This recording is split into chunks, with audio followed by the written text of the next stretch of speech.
Hello, and welcome to another episode of Podmas. It's Podmas Day 2. I'm clearly a bit jazzed. Did you listen to Podmas Day 1, all about podcasting?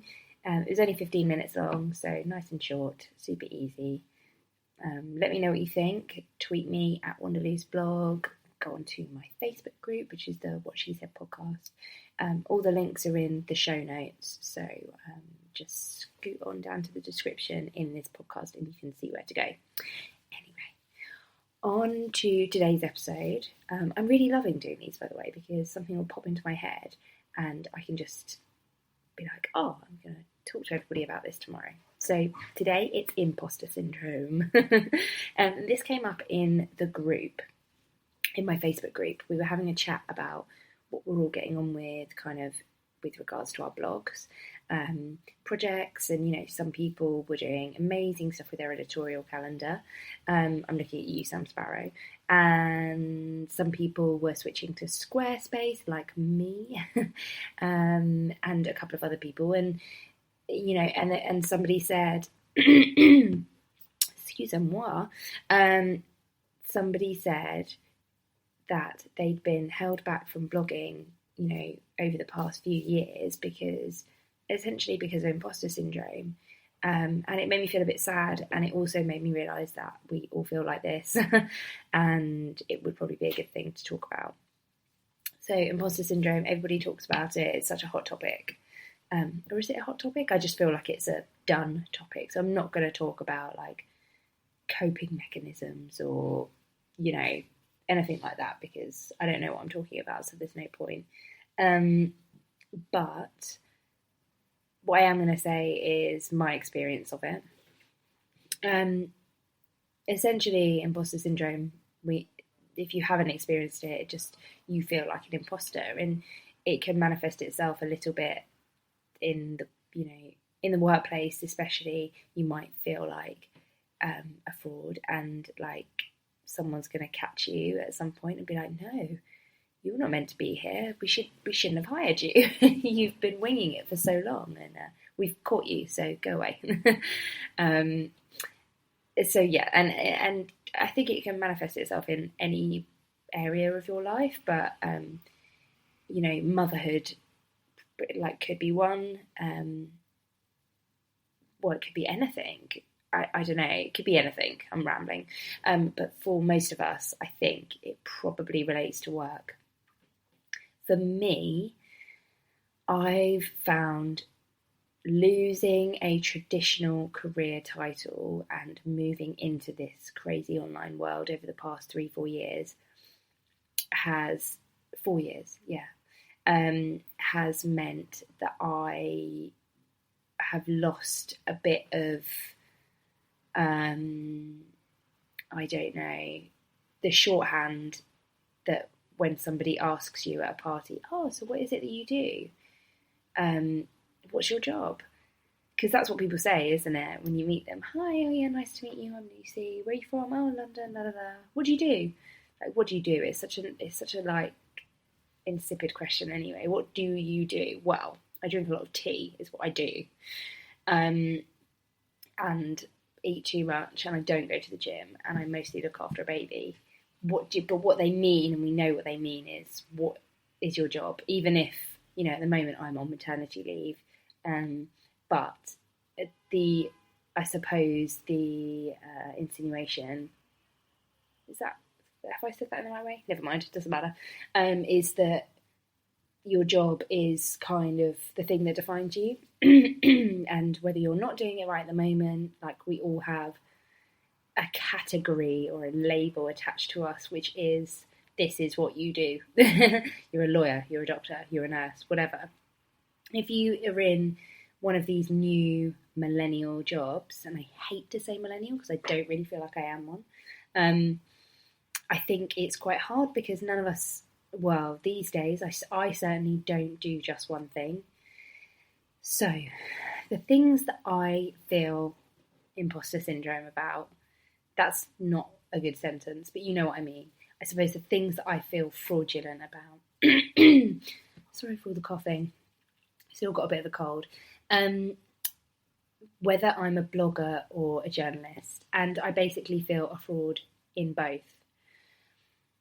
I'll often say that I'm a freelance journalist, and the reason I'll say that is because, and I'm going to be super honest with you, and it's kind of embarrassing to say it, is that I feel like if I say to somebody I'm a blogger,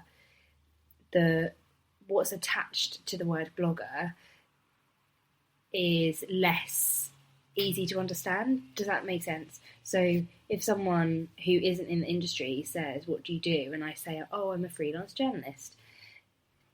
They might think, oh, okay, you write for publications. If I say I'm a freelance blogger, they might be like, oh, right. I mean, that's not a job. So because, and I don't know why I think this. It might be because I've had the experience of, I've had lots of people from lots of former colleagues ask me questions like, what is your job? Like, how do you earn money? And do you actually earn money? I mean, I don't know how people think that I, like, what the hell I'm doing. I'm just sat around positing thoughts online and not earning any money despite having a mortgage and living in London. But, you know, and that's not everyone, that's some people. But because I've had that experience, I'm just going to have a sip of tea, actually, because I'm starting to annoy myself and I don't want to annoy you. So because I've had that experience of people asking questions like that, I feel a bit fraudulent and a bit like, well, you know, I don't make 6 figures a month by blogging. 6 figures a month, that's crazy. Well, some people do. I don't make a full-time income just from literally writing my blog. But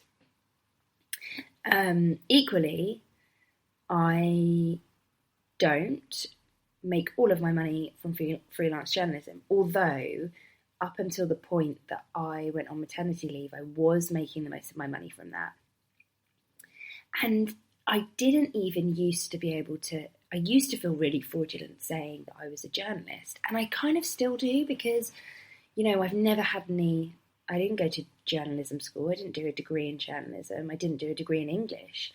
It was only when I got my staff writer role at the Express that I felt like I could say, yeah, I'm a journalist. Because I remember somebody saying, actually, the person who was saying it was Joe, who's the lawyer at Express, and I'd done something wrong. He was like, come on, you're a journalist, you should know this. And I was like, oh, okay. I mean, I am getting told off, but yeah, you're right, I'm a journalist, I should know this. Which is like a ridiculous thing to make you feel good when someone tells you off. But anyway, yeah, so, and now I feel a lot more confident saying, hey, I'm a freelance journalist. I know how to pitch editors. I know how the world of journalism works. I'm not at all experienced, but I feel quite confident speaking to another journalist. I feel confident, well-ish. I feel confident pitching my work. And, you know, in blogging, if I meet up with my blogger friends, I feel super confident chatting to them, and, you know, I'm really experienced in blogging, but I just feel a bit icky about saying I'm a blogger because I feel like someone would go, well, but you aren't like a superstar blogger, so you can't really call yourself that. Isn't that ridiculous? And the other thing I feel fraudulent about is saying that I'm a freelance, anything apart from journalist. So alongside making my money from journalism, which is all going to change when I go back to work because I physically can't manage journalism with having a baby and not having full-time childcare, because it's just too labour intensive, it's too time consuming, and the payoff won't be enough. So I'm going to lean into some of the other things that I do as a freelancer, which is all around digital marketing.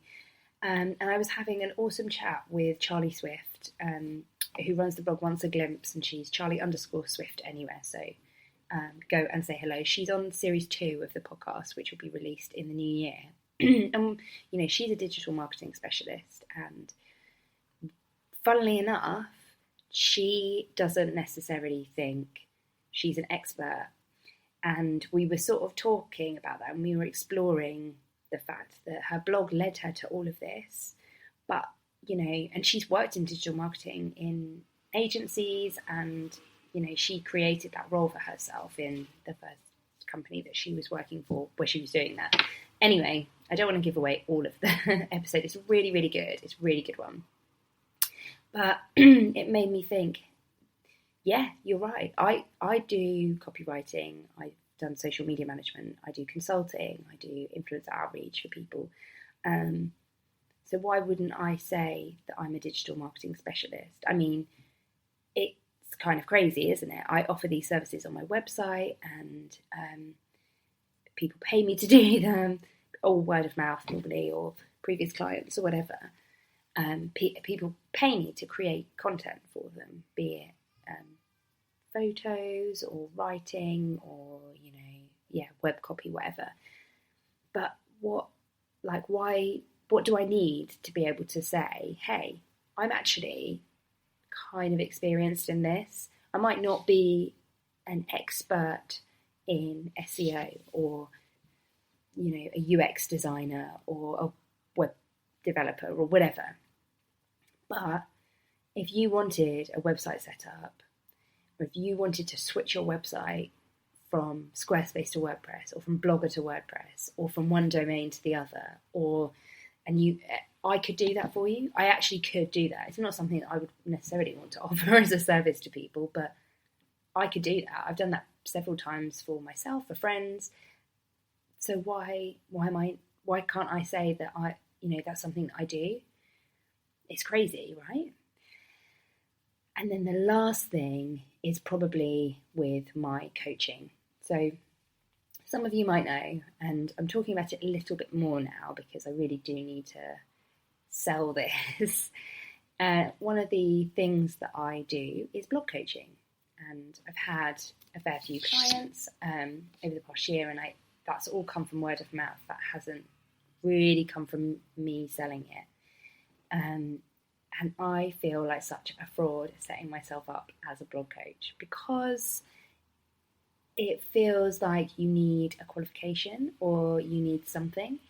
I don't know. And I'm so if you've ever read any of my blogging resources, kind of my blogging tips posts, the phrase that I'll say most often is, I'm no expert. And I kind of annoy myself with that, because it's like, well, actually, my awesome friend Jen once said to me, you're an expert if you know more than the person you're explaining it to. That's not verbatim, but you're right. She's right, not you're right. I mean, you might be, but she's right. You are an expert. If you're teaching somebody else, they don't know it, you know it. That's it. That's all you need, isn't it? You don't have to have a degree in something to be an expert. In fact, I've got a degree in psychology and counselling, and I wouldn't say that I'm an expert in that. It's crazy. So, yes, so that's me being honest. I don't know how long this episode was, so I'm sorry if if it's a bit short or a bit long. But hey ho, that's what we're doing. It's Podmas. We're not worrying about the editing or anything. Let me know if you're enjoying these. I'm really enjoying recording them. So, yes, give me topics to talk about, because I want this to be useful for you. And even if if just one person downloads this and it's like, oh, hey, she did that topic I told her to, that would be awesome. I'm going to ramble a bit more. Okay, I'm going to stop myself. My tea's getting cold. So, bye for now. Happy 2nd of December, and I will see you tomorrow.